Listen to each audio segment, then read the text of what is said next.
Okay, so this is our solution set for the simultaneous equations, question 1b. You can see the two equations, x plus 4y minus 3 equals 0, x plus 4y minus 7 equals 0. You'll notice that those are both in standard form, linear equations, and that they are in fact homogeneous, being set equal to 0. So as before, one of the first things we want to do is just label our equations.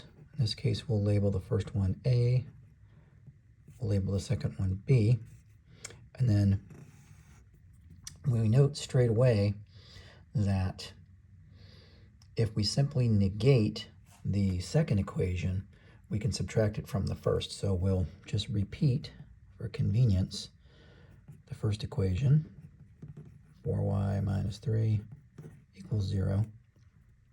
And then we will indicate that we're going to negate our second equation. So we introduce the -1 factor.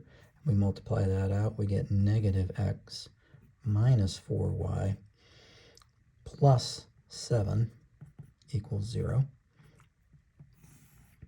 Now we subtract those two or add them, and we get 0x plus 0y plus 4 equals 0.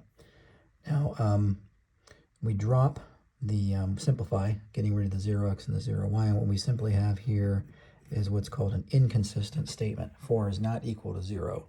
And this is indicative of the fact that the equation has no solution. These are in fact parallel lines, and we can by inspection note that these are parallel lines because the coefficients, which is to say the slope of the x being 1 for both, indicates that they both have the same slope. They're parallel in the x variable. And in the y variable, we'll see we have the 4 and the 4, which would indicate as well that those are parallel. So same slope means that we're not going to have an intersection, which is to say we're not going to have a solution of the equation. Finally, if we just substitute to find our x-intercepts, we discover that 4y is going to equal 3.